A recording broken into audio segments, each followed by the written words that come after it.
Halo semuanya, kenalin, aku Raisa Presilia dari Prodi D3 Hubungan Masyarakat Universitas Diponegoro. Di sini aku mau share sedikit tips and trik bagaimana caranya menjaga emosi dalam hubungan interpersonal. Sebelum itu, kita masuk ke kecerdasan emosional dulu. Apa sih kecerdasan emosional itu?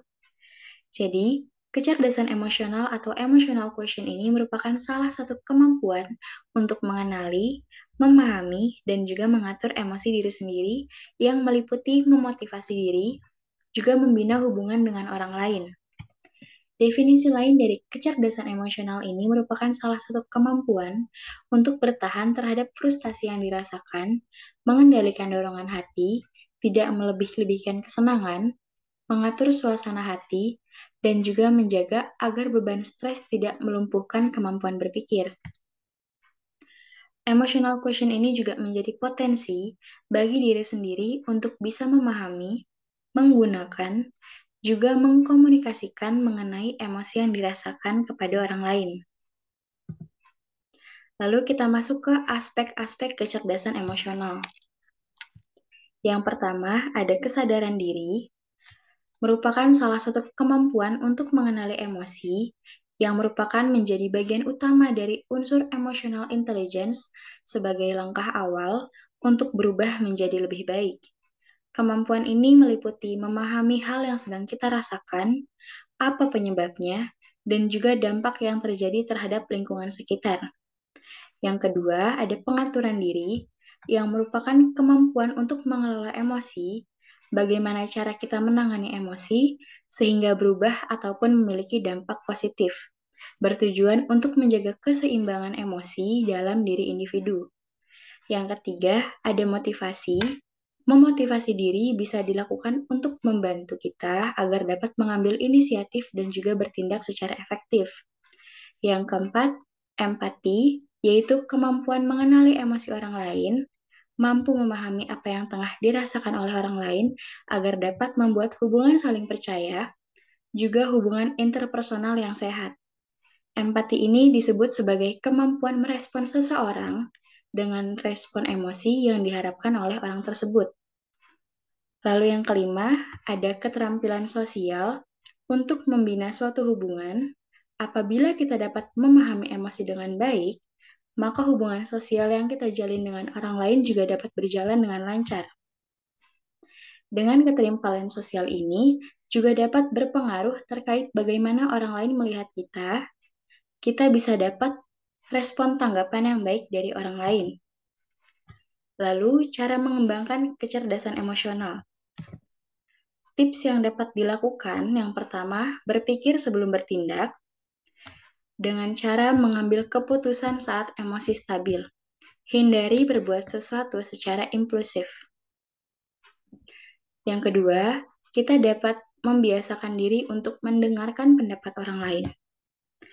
Beropini atau membuat keputusan setelah mendengarkan pendapat orang lain menjadi salah satu cara yang dapat dilakukan untuk mengembangkan kecerdasan emosional yang kita miliki. Lalu, menggunakan sudut pandang yang berbeda. Selain mendengarkan pendapat orang lain, kita juga bisa menggunakan sudut pandang orang lain dari berbagai individu agar tidak membuat keputusan berdasarkan kepentingan diri sendiri. Yang keempat, membiasakan untuk memotivasi diri sendiri. Juga mengontrol pikiran. Biasakan untuk mengurangi emosi negatif untuk menghindari tindakan impulsif yang memicu emosi-emosi negatif. Selanjutnya, strategi yang dapat dilakukan untuk mengontrol emosi. Yang pertama, menghindari pemicu. Dengan menghindari pemicu yang dapat menyebabkan emosi negatif ini timbul, menjadi salah satu strategi pertama yang dapat kita lakukan.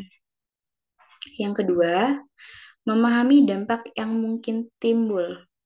Setelah memahami dampak apa saja yang dapat timbul, serta apa yang dapat terpengaruh karena dampak tersebut, kita bisa mengintrospeksi dan juga menemukan solusi masalah yang dihadapi. Lalu, mengubah respon terhadap situasi. Langkah penting yang dapat kita lakukan yaitu mengubah respon. seperti mengambil nafas sekaligus menenangkan diri agar tidak semakin terpancing emosi. Juga kita dapat mengatur waktu yang tepat, mengekspresikan emosi dalam situasi dan kondisi yang tepat. Belajar untuk mengatur waktu agar kita dapat meluapkan emosi yang dirasakan juga menjadi salah satu strategi yang dapat kita lakukan. Nah, jadi dari slide-slide sebelumnya, kenapa di sini aku ngasih tahu gimana sih caranya untuk ngembangin kecerdasan emosional, apa tips dan strateginya?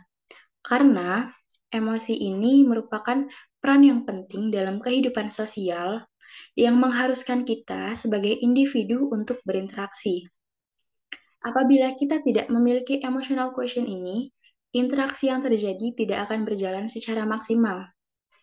Seseorang yang memiliki emotional quotient tinggi cenderung lebih mudah untuk mengontrol emosi dan menjalin hubungan sosial dengan orang lain. Jadi, sekian yang bisa aku share ke teman-teman mengenai tips and trick menjaga emosi dalam hubungan interpersonal ini. Sekian dari aku. Terima kasih teman-teman.